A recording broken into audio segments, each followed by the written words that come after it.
Man, I love Halloween. Everybody getting dressed up, the free candy, the general fun you could have with all your friends. It was one of my favourite times of the year. To kick it off the right way, I got a friend over, filled a bowl with popcorn, and sat down in front of the TV to watch The Nightmare Before Christmas. We made jokes, had some fun, enjoyed the movie like we always do, and then took the time to think of new things we could do differently this year. Trick-or-treating was way past our time now, being 20. We felt like we needed to do something different, and that's when my friend Georgia said about meeting up with one of her friends who apparently always get up to mischief every Halloween. What I didn't know until we were right in the middle of it was that Georgia didn't fully know him either.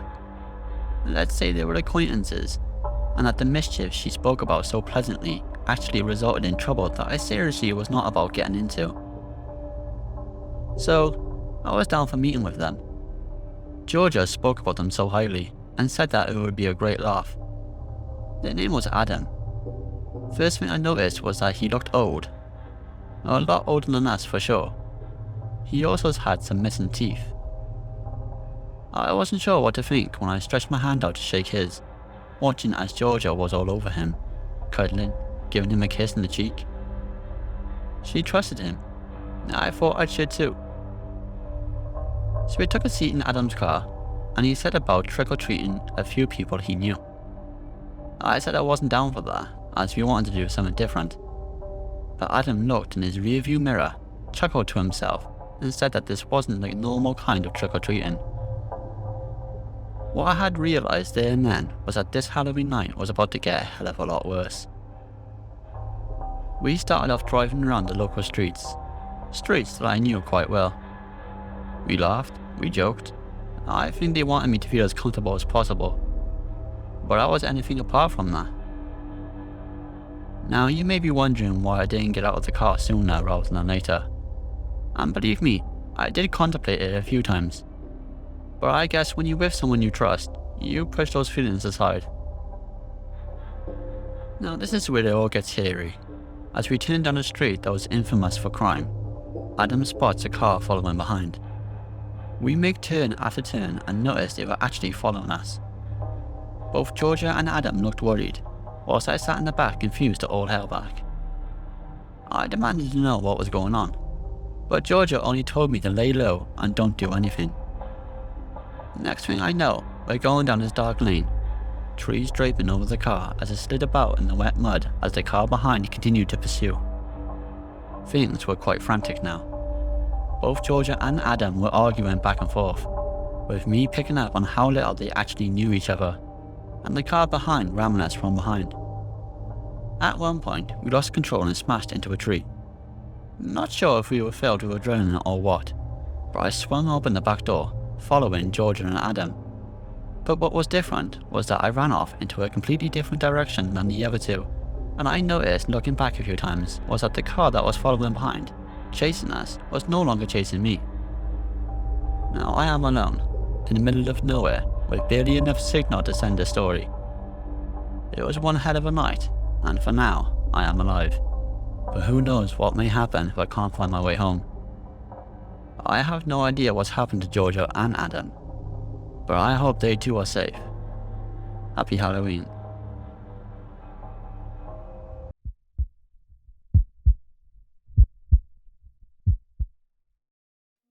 Firstly, let me say happy Halloween to all, as I truly do not like Halloween myself.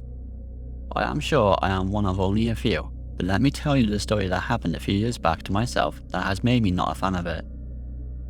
I was a homebody. Admittedly, I knew I needed to get out and about, have some fun, enjoy life. But I always felt more comfortable being at home. My friends on the other hand were quite the opposites. I'm still not sure how we became friends back in school, and remain to this day. But they were harassing me all week to come over, to have fun on Halloween, so I didn't spend it at home with my friends like I usually did. Even my mum was egging me on to go and have some fun. Being 16 and full of life, I felt like it was the perfect time to come out of my shell. All my friends were sending me tons of praise, whilst I chucked on some nice clothes, done my hair, put a little bit of makeup on, and then said bye to my mum and dad. Well, that was until my dad called me back, telling me to have fun, to be safe, and to text them when I arrived. You know, the typical parent talk. What I didn't expect was for him to give me some money. My friends only lived a few blocks away, so it wasn't too long of a walk. I headed off down my streets, noticing a few kids trick-or-treating. It was around 8 in the night, so to me, it wasn't that late. Everyone seemed happy. I even got approached by some kids wanting some candy, but I had none to give. What I did notice though, was someone standing at the end of the street. They wore black, covered their face, and just stood there. They weren't a kid, that is for sure, by their height and build, and I had to pass them to head on towards my friends. So I quickly got out my phone and told my friends there was a creepy man standing at the end of the street. They just quickly replied saying that it was Halloween. People are supposed to look scary. I quickly shrugged off this feeling and bypassed this man by crossing the street. After about 5 minutes after walking past him, I turned to look back as a car passed by, as if I was interested in the car. But to my horror, I see the same person following, still on the other side of the road. I take the next turning down the street that still led to my friends, but just wasn't the way I would usually go, as it had been known for causing some antics with police a few times. As usual, coming onto the street, I see a cop car sat outside someone's home with the lights flashing. I looked back to see the man was now on the same path as I was. I picked up my pace as I started to feel anxious now. The street stretched for quite some time, so even though there was a cop car on it, I had to walk past the park and a few more homes before I could even think about speaking to the cop. Some would say I was being too anxious, worrying too much, and I was paranoid about this person on the same street. I kept on looking back, knowing they knew I was looking back at them, but I should have been looking right in front of me as I suddenly had something put over the top of my head, and I was starting to kick and scramble about. I felt more than a pair of hands lifting me up and carrying me off somewhere. I tried everything to get free, but they were strong and I stood no chance. I could hear them talking back and forth, saying to take me into the woods. I only presumed that to be the park we were right next to. I started crying as I continued to wriggle as much as possible. This was my worst nightmare, and after watching a lot of crime documentaries, I knew this kind of thing never ended well. I pleaded, cried, called out, wriggled, done everything I possibly could when I must have hurt one of them as I felt my body slam to the floor, with him cursing under his breath. Not being able to see, I just stood and started to run, screaming for help. It was all short-lived though, as I quickly ran straight into what I presumed to be a tree and fell hard. Then one of the men got on top of me, saying trick or treat, before the other man called out cops. I quickly felt him get up off of me, and I was left in silence, crying. I felt someone kneel beside me shortly after, with a calm voice saying that they were the police and I was safe. They removed the mask over my face, and I dived into their arms sobbing for quite some time. As you can imagine, I didn't go to my friends that night, and still haven't looked forward to Halloween ever since.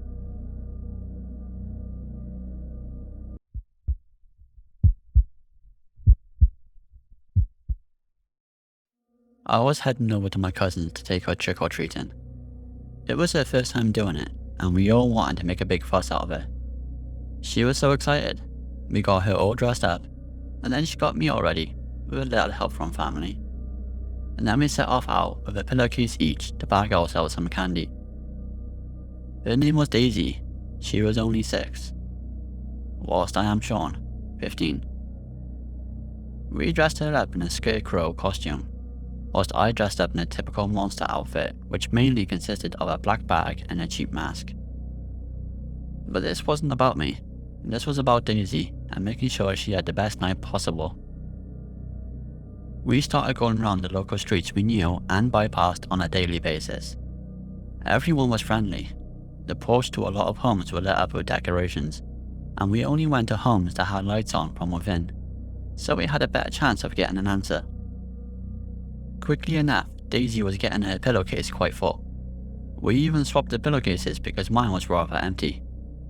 But it didn't bother me. I was going to give it to her anyway. I loved seeing the smile on her face. As we stuck to the sidewalk, we turned down one street that was practically dark. And by dark, I mean the homes mostly had their lights off. I asked Daisy if she wanted to continue for a bit longer or to go home. I think being full of excitement, she never wanted the night to end. So I told her to take hold of my hand and we walked on down the street. That's when some crazed woman approached us and asked to share our candy. There was no way I was about to give up any. The woman looked middle-aged and very rough, like she was high on drugs. Daisy was more than willing to share though, and as he dropped her pillowcase, the woman reached to snatch much more. I quickly backed her off and told her to leave us alone. I took hold of both pillowcases, also taking hold of Daisy's hand, and walked off down the street. We continued the night for a few more streets, literally filling up both pillowcases. Safe to say the rest of the night was blissful, full of laughter and good times. We got back home, and Daisy's mum was surprised by how many we had, and told Daisy she can have some sweets now, but the rest in moderation. Her mum was very conscious about being healthy, but she was very kind. Around an hour later, there was a knock on the door. Daisy's mum got up and answered the door, expecting to see some kids, even though it was quite late now. But it turned out to be the crazy woman I saw earlier with Daisy. I told her mum about this when she too got freaked out at the fact she just stared crazily, full of hate, not saying anything, but then smiling. Around 2 AM, I was the last to go to bed, cleaning up a little bit before double checking the doors and windows. Right as I was about to check the front window, I see the same woman standing there, right at the window, looking back at me. I told her to go away, or I will call the police. It was freaky. It made me shiver, and the hairs on my arms stood up. She continued to smile and stand like a statue before I closed the curtains and headed on up to bed. The house was secure, even if a strange woman stood outside. I was contemplating telling my mum about this as she slept in the spare bedroom, but it was late. We all had quite the eventful night, and so chose not to. Just as I was about to lay my head down now and close my eyes, I heard a noise coming from down below. When I say down below, I mean the kitchen. It was weird, but I couldn't truly make the sounds out, but they kept my attention. I was tired, but something was telling me to stay awake. So I propped myself up on my elbow and listened. The house fell silent. Then I heard the creaking of the stairs. At this point I knew something was going on. I got up, crept over to the door, which I hadn't fully closed, and edged my face to look out the small gap I had left, only to see the same creepy woman peeking through the doors that were left open. I quietly pulled back and grabbed hold of my phone. For some reason, instead of calling the cops, I was calling my mum. I could hear the ringtone from my phone, and as I went to peek back through the door opening, only this time I see her eye piercing back at me. I screamed and fell back as she pushed the door open. I quickly noticed she had a large knife in her hand. I fought with her as much as I could before my dad quickly rushed in and pulled her off, pinning her to the ground. My uncle then quickly rushed on in and called for the police. Thankfully, the police arrived quickly and took her away. I don't know what happened to that woman, but I still go trick-or-treating with Daisy, and I am a lot more alert now of others. Happy Halloween.